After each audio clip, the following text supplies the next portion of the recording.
Hello dear student, welcome to my channel MI tuition point. এবছর যারা তোমরা মাধ্যমিক পরীক্ষা দিতে যাচ্ছ এবং টেস্ট পরীক্ষা দিতে যাচ্ছ তাদের জন্য আজকে আর একটা গুরুত্বপূর্ণ ভিডিও।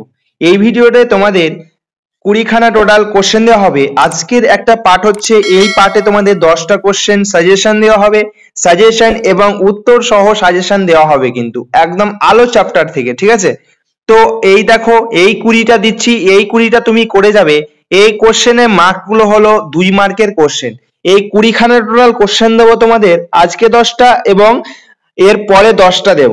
এই 20খানা করে গেলেই কিন্তু আলোর থেকে 2 মার্কের এর বাইরে কিন্তু আসবে না, ঠিক আছে?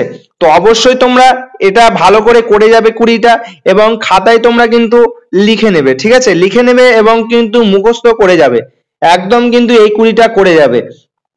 খুব ভালো ভালো কোশ্চেন আছে, এর মধ্যে থেকেই কিন্তু আসবে, ঠিক আছে? তো চলো তাহলে শুরু করা যাক।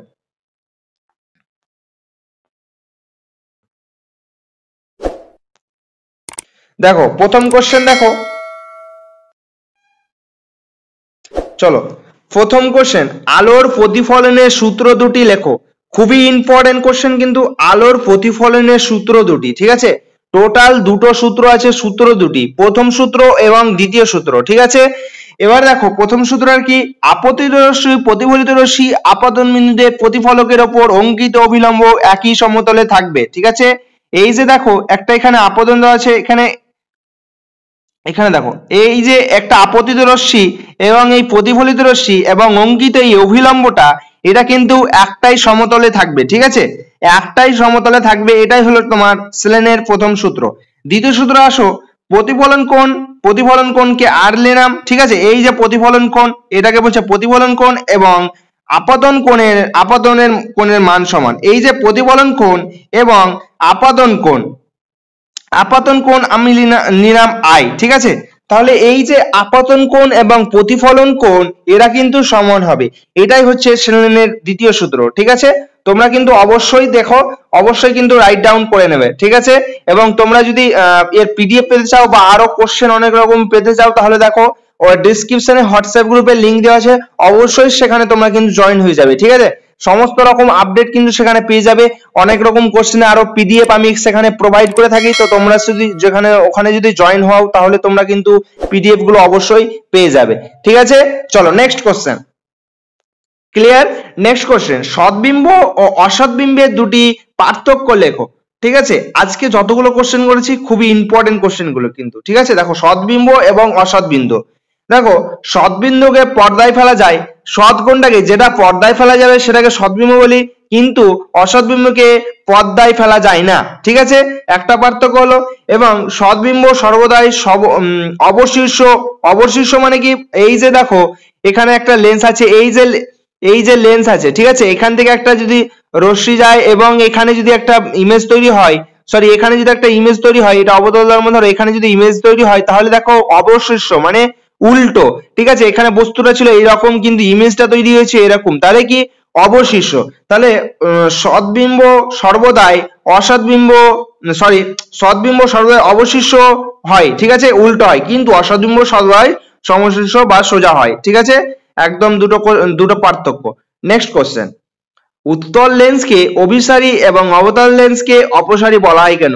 Very important question, very important question কিন্তু একদম। দেখো উত্তল লেন্স তার ওপর আপতিত সমান্তর আলোকরশ্মি গুচ্ছকে প্রতিসরণের পর একটি বিন্দুতে মিলিত করে, ঠিক আছে? তাই একে অভিসারী লেন্স বলে।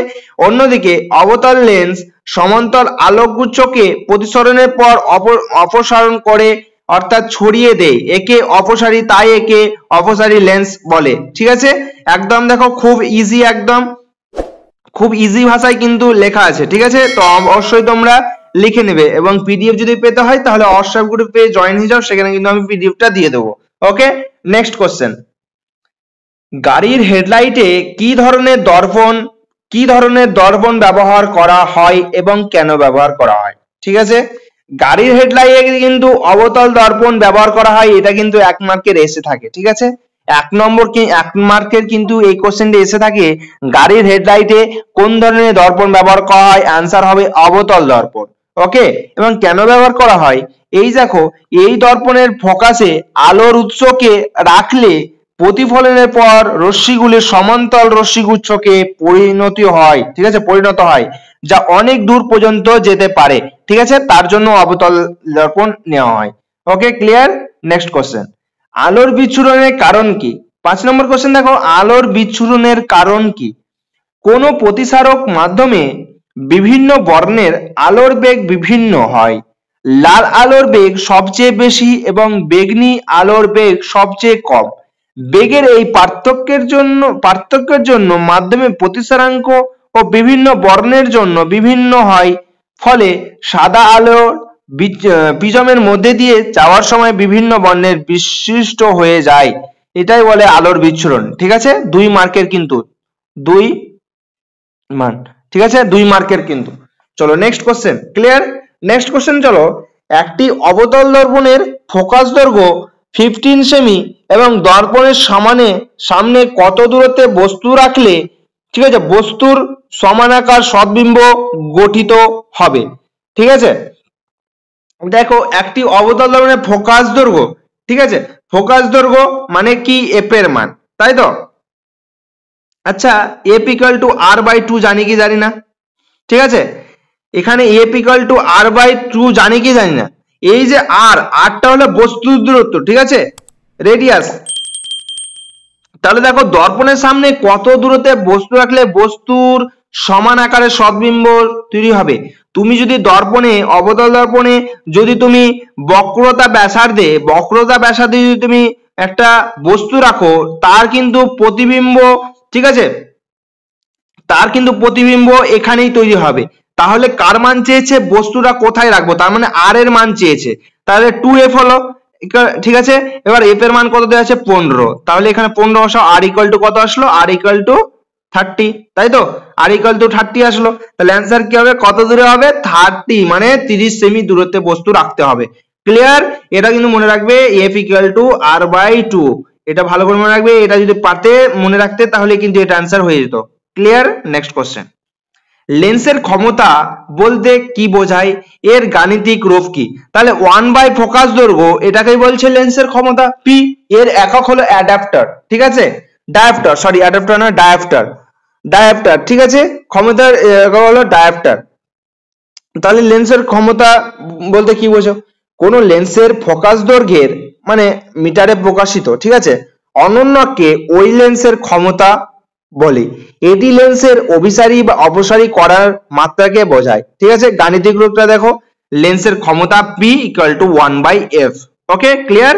নেক্সট কোশ্চেন, আকাশ নীল দেখায় কেন? খুবই ইম্পর্টেন্ট কোশ্চেন, কিন্তু একদম ভালো করে নেবে, ঠিক আছে, খুবই ইম্পর্টেন্ট। আকাশ নীল দেখায় কেন? দিনের বেলায় যখন সূর্যের আলো বায়ুমণ্ডলের মধ্যে দিয়ে আসে তখন বায়ুমণ্ডলের ধূলিকণা ও গ্যাসীয় অণু দ্বারা আলোর বিক্ষেপণ ঘটে। ঠিক আছে, লর্ড রেলের সূত্র অনুসারে কম তরঙ্গদৈর্ঘ্যের আলোর বিক্ষেপণ বেশি হয়, নীল ও বেগনি আলোর তরঙ্গদৈর্ঘ্য কম হওয়ায় এদের বিক্ষেপণ সবচেয়ে বেশি। আমাদের চোখ বেগনি অপেক্ষা নীল বর্ণের প্রতি বেশি সংবেদনশীল হওয়ায় আকাশকে নীল দেখায়। ওকে, লিখে নেবে, পিডিএফ পেতে হলে কিন্তু হোয়াটসঅ্যাপ গ্রুপে জয়েন হয়ে যাবে। ওকে, নেক্সট কোশ্চেন, একটি প্রিজমের মধ্যে দিয়ে আলোক রশ্মি গেলে চ্যুতিকোণ কোন কোন বিষয়ের উপর নির্ভর করে? Very important question. চ্যুতিকোণ কোন কোন বিষয়ের উপর নির্ভর করে? তাহলে দেখো, যে চ্যুতিকোণটা হচ্ছে তার প্রিজমের উপাদানের প্রতিসরাঙ্কের উপর, প্রিজমের প্রতিসরণ কোণের উপর এবং আপতন কোণ এবং আলোর বর্ণ ও তরঙ্গদৈর্ঘ্যের উপর নির্ভর করে। ক্লিয়ার? নেক্সট কোশ্চেন, প্রতিসরণের সূত্র দুটি লেখো। তাহলে দেখো, প্রতিসরণের দুটি সূত্র আছে। ওটা কি ছিল? প্রতিফলনের সূত্র, ঠিক আছে। আর এখানে দেখো প্রতিসরণের দুটি সূত্র, সেকেন্ড সূত্র যেটা আছে সেটার অপর নাম হলো কিন্তু স্নেলের সূত্র। তোমাকে ইন্ডিভিজুয়াল ভাবে বলে দিতে পারে স্নেলের সূত্রটি লেখো, ঠিক আছে, স্নেলের সূত্রটি লেখো এবং গাণিতিক রূপটি লেখো। স্নেলের সূত্রের গাণিতিক রূপ, তাহলে আমি বলছি, দেখো প্রথম সূত্র দেখো, আপতিত রশ্মি প্রতিসরিত রশ্মি এবং দুই মাধ্যমের বিভেদ তলের ওপর আপতন বিন্দুতে অঙ্কিত অবিলম্ব একই সমতলে থাকবে। ঠিক আছে, এটা কিন্তু রশ্মির কথা বলছে। এবার দেখো স্নেলের সূত্র বা দ্বিতীয় সূত্র, দুটি নির্দিষ্ট মাধ্যম এবং একটি বর্ণের আলোর ক্ষেত্রে আপতন কোণের সাইন এবং প্রতিফলন কোণের সাইনের অনুপাত সর্বদাই ধ্রুবক হবে। ঠিক আছে, এই ধ্রুবককে প্রথম মাধ্যমের সাপেক্ষে দ্বিতীয় মাধ্যমের প্রতিস্থানাঙ্ক বলে। তাহলে দেখো এই শ্রেণীর সূত্রে গাণিতিক রূপ হয় mu equal to sine I by sine R. ঠিক আছে, এটা কিন্তু তোমার গাণিতিক রূপ কার? স্নেলেনের সূত্রে। স্নেলেনের সূত্রে তোমাকে এইভাবে কোশ্চেনটা দিতে পারে, স্নেলেনের সূত্রটি লেখো এবং গাণিতিক রূপটি লেখো।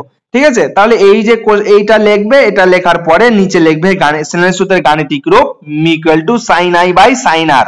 ঠিক আছে, এই ছিল তোমাদের ভিডিও 10টা কোশ্চেন।